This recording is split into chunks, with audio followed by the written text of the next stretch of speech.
Hello, good morning. So, Ed, for today natin, para sa araw na to, no, kapag nagdasal tayo, samahan din natin ang gawa. Okay, so yun yung aking Ed for today, para sa araw na to.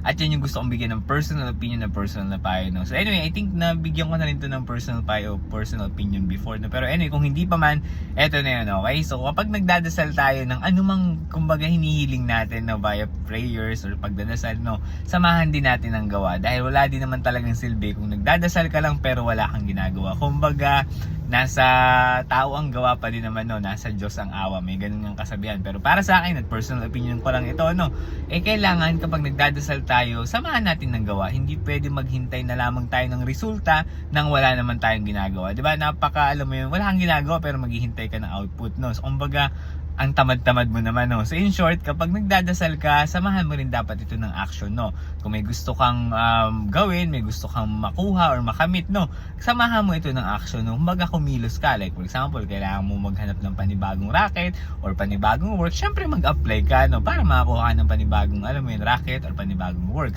Kung gusto mo makapagtapos ng pag-aaral, ba syempre mag-aral ka para graduate ka. Di ba? Simple lang. Ang lahat ng dasal mo kailangan sinasamahan mo ng gawa para naman matupad ito. Hindi yan ibibigay sa iyo kung hindi ka rin kikilos. So ayun lang aking Ed for today.